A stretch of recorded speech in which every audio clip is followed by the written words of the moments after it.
bienvenue, welcome sur Pink TV. Et oui, j'ai le plaisir de vous retrouver pour un nouveau numéro de Talent Aiguille consacré au musical culte de Broadway, Cabaret.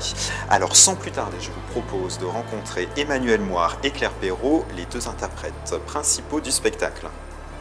Bonjour Claire, bienvenue dans Talent Aiguille sur Pink TV. Alors on a un petit rituel au début de chaque émission, c'est de demander la pointure de chaussures de nos invités. Je fais du 37, je me délecte de mocassins, de n'importe quoi, d'escarpins de ce genre. Ça c'est Sonia Rykiel par exemple, voilà.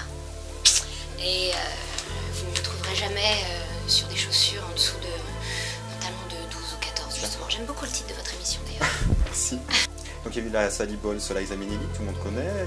Youth Lamper l'a aussi joué sous Savary. Ouais. Quelles seraient les caractéristiques de la Sally Bowles par Claire Perrault?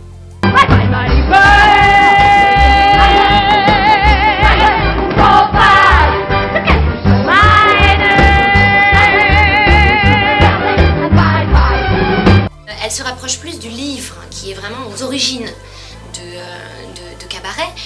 Et elle est beaucoup plus déchirée, beaucoup plus fragile, beaucoup plus dans la déchéance. C'est un personnage réel qui a réellement existé. Et comme beaucoup de personnes à cette époque-là, c'était pas des gens qui roulaient sur l'or, c'était une fille de joie, c'était quelqu'un qui profitait des revenus des hommes pour subvenir à ses besoins à elle. Il y a des descriptions d'elle physiquement qui sont assez... qui font froid dans le dos. Hein. Et moi, on m'a demandé justement d'être remplie de cette fragilité, de cette même carrément de cette déchirure hein, qu'elle a au fond d'elle, de ne pas être la star qu'elle rêve d'être. Voilà. Et en 3 ans, j'imagine que toi t'as mûri. Est-ce que tu abordes Sally Bowles aussi différemment? Avec plus de maturité justement. Je l'aborde avec plus de maturité. Mes années à moi, Claire, de vie, m'ont permis de comprendre davantage cette facette-là de Sally qui est vraiment très importante et qui du coup crée beaucoup plus la nuance parce que sinon c'est un personnage qui explose tout le temps. Il faut savoir la nuancer.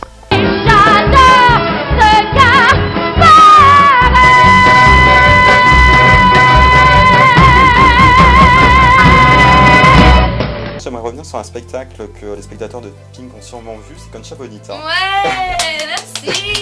Où tu jouais la fille d'une transsexuelle. Oui. Donc tu étais déjà adepte des spectacles un peu transgressifs. Ouais, j'adore. Et puis surtout, j'adore. C'était Catherine Ringer, Alfredo Arias. J'avais 20 piges. Je débarquais de mes groupes de rock dans ma province où je chantais du Rita Mitsuko justement. Et on me dit, tu vas être la fille de Catherine Ringer qui va être habillée en Jean-Paul Gaultier avec des robes de 5 mètres d'envergure. Et puis ce qui est drôle, c'est que visiblement, donc, il y a une des actrices. C'est Alejandra Radano qui aurait joué le rôle de Sally Bowles en Argentine. Oui, elle m'a envoyé, alors elle est incroyable parce que elle m'a envoyé une vidéo d'elle en train de chanter Cabaret. Elle est un cabaret en argentin et tout, c'est juste incroyable. Elle a un coffre démentiel.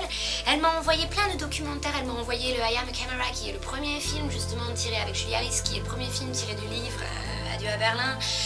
Elle m'envoie des messages et tout. Elle joue au rond-point à côté en ce moment, donc on est voisines, on s'est croisés dans la rue récemment. Elle me dit ma fille. Mais voilà le genre de petits détails qui me fait penser que une fois encore on fait le plus beau métier du monde, vraiment.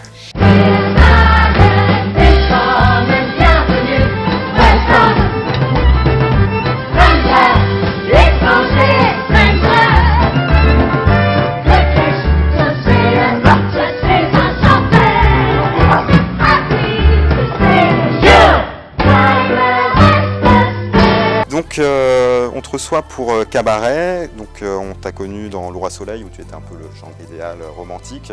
Maintenant tu reviens avec un rôle aux antipodes, une icône trash ultra sexuelle. Faut dire que tu aimes les grands écarts. C'est vrai que là, au niveau des extrêmes, je suis servi. Et est-ce qu'on peut dire du coup que le rôle est aussi arrivé à un bon moment par rapport à ta carrière et par rapport aussi à ton cheminement personnel? Ouais, mais en général, c'est... Instinctivement, je te réponds oui, mais comme toutes les choses dans ma vie qui se sont passées, je ne crois pas trop au hasard. J'ai l'impression que parfois il y a des choses qui sont écrites et après c'est en fonction des choix que tu fais. Mais j'avoue que Cabaret est tombé pile poil à un moment où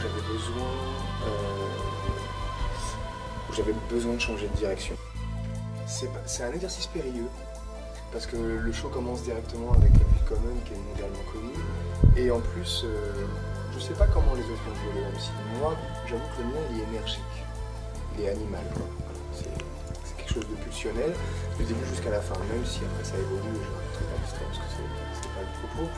Mais il y a quelque chose qui est effectivement instantanément, qui est dans l'énergie et dans l'attention. Donc je m'allume, je m'éteins, quand je suis en coulis, et quand je reviens, c'est reparti.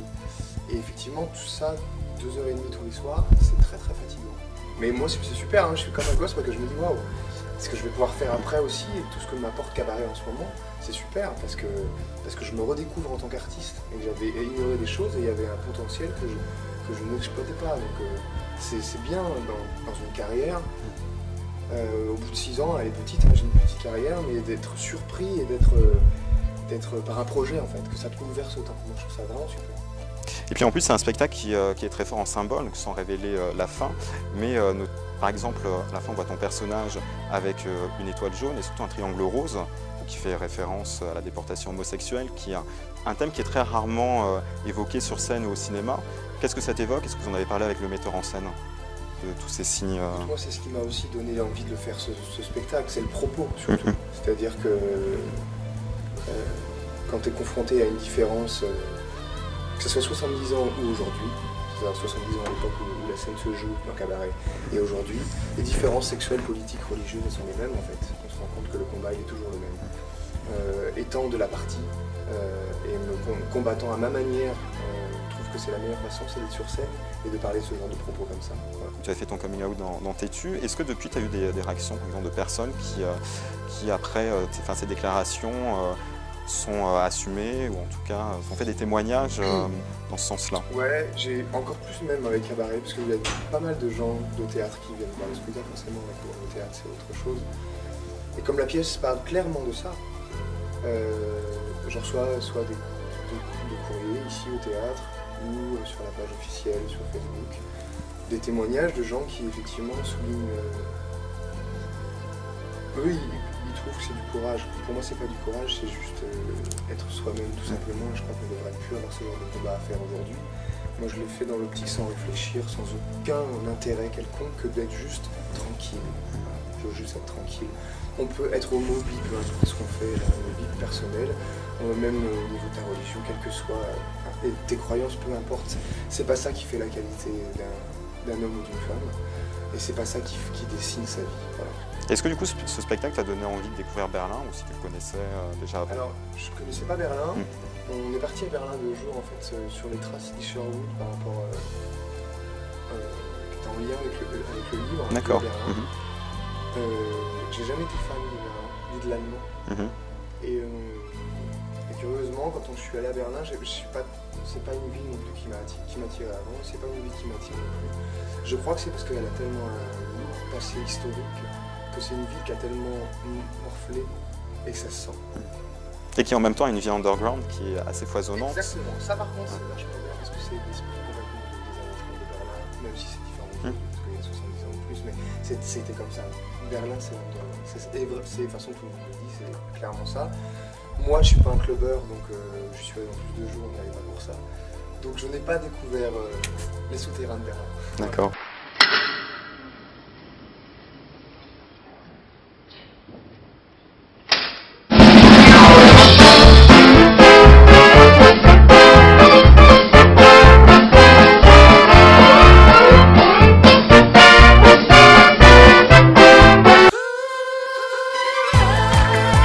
Réservez vos places sur intv.fr.